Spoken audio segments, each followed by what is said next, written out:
Le portrait des associations siégeoises. Chaque mercredi à 17h25 et 19h25, retrouvez le portrait des associations siégeoises sur Thonon Alpes Radio. Une émission réalisée en partenariat avec la ville de Sié. Bonsoir à tous, un nouveau numéro du portrait des associations siégeoises. Ce soir, nous recevons Monique Jarosso-Perret, présidente de l'association Africa Sié. Bonsoir Monique. Bonsoir. Pouvez-vous vous présenter en quelques mots ainsi que votre rôle dans l'association ? Me présenter en quelques mots, je suis simplement la présidente de l'association. Et puis, on a décidé en 2008 de créer cette association avec le vice-président Chan Chekaya pour venir en aide, plutôt en soutien, parce que l'aide c'est un petit peu presque méprisant, à des pays qui ont besoin de soutien. Voilà. Et à quoi sert votre association ? Alors, elle récolte, elle a fait pendant beaucoup d'années des repas qui s'appelaient les repas du cœur, et qui servaient à d'autres associations pour avancer leurs projets. Ensuite, notre association, elle a récolté au Festival du Soleil un petit peu d'argent aussi. On envoie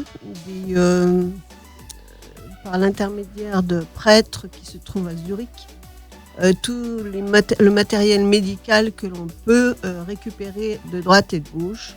Et puis, ma foi, on va chercher un petit peu tout ce qu'on peut. C'est un petit peu comme une recyclerie, si vous voulez. C'est très à la mode.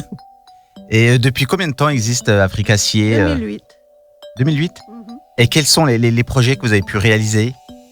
On a pu réaliser un soutien à des orphelinats, les couturières par l'envoi de machines à coudre. On a soutenu les couturières. On a soutenu aussi vous savez, c'est pas des hôpitaux qui se trouvent au Congo, c'est pas des cliniques non plus, mais c'est des endroits médicalisés.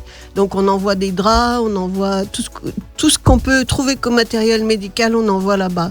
Donc on soutient orphelinat. C'est pas assez, c'est loin d'être assez, mais on fait comme on peut. Et combien de personnes bénévoles travaillent pour cette association ? On est une quinzaine. Maintenant, ça fait déjà plus d'une année qu'on n'a pas fait d'événements, donc ça se raréfie après, le bénévolat. En 2020, quelles sont les actions que vous avez pu mener ? On n'a rien pu faire en 2020, il y a eu le couvre-feu. Donc on a simplement servi de relais pour transmettre du matériel, c'est tout. Depuis que vous êtes présidente de cette association, avez-vous un événement marquant à nous raconter ? Oui, on a eu un événement marquant, c'était pour une association du Congo, il y avait l'évêque de cette région-là, il y a eu énormément de monde et c'est quelque chose qui nous a apporté beaucoup, ainsi que le Père Pedro, les repas qu'on a fait pour le Père Pedro, pour Madagascar. Dans quel pays vous êtes rendu en Afrique ? En Congo-Kinshasa. C'est le seul ou... Non, on avait fait aussi le Congo-Brazzaville, on a eu aussi des choses pour le Mali, puis après on s'est regroupé, on s'est restreint au Congo-Kinshasa. Et comment ça se passe, un départ ? Vous partez combien par exemple ? C'est pas moi qui pars, c'est le vice-président. D'accord. Vous n'avez pas de chance finalement. Écoutez, c'est aussi une histoire de moyens, parce que ça fait un peu cher d'aller jusque là-bas. Puis lui, il est de là-bas, donc il sait comment s'y prendre.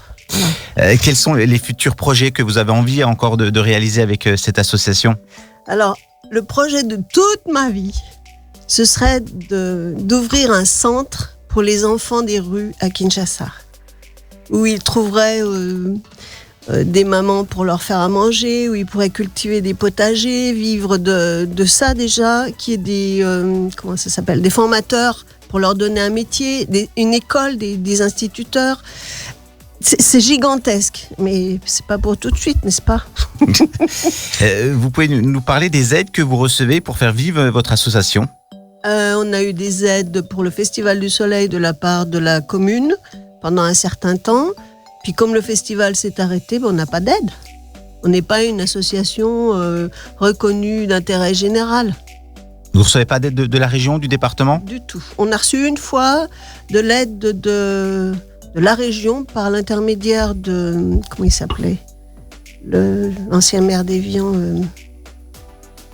qui était conseiller, qui était député. Marc Francina. Marc Francina, voilà. Et je commence à perdre un peu la mémoire, là. Et j'ai vu que vous organisez aussi des fois des séances de cinéma sur Sciez. C'est des films engagés, hein, c'est sûr. Hein. Le docteur Mukwege, qui est le prix Nobel de la paix, qui l'a eu il y a 2 ans, je crois. C'est quelqu'un qui est très engagé aussi. Et, bon, ça a changé de présidence. On espère que la paix finira par arriver dans cet endroit-là aussi. Hein. Monique, le mot de la fin Le mot de la fin, j'espère qu'on va pouvoir commencer. Et puis aller jusqu'au bout de nos ambitions. Et merci Monique d'avoir été avec nous sur Tonon Alper Radio. On retrouve toutes les infos d'Africa Sciez sur le www.africasciez.org. C'est bien ça. Voilà. Et merci à vous. Merci. Et à tous.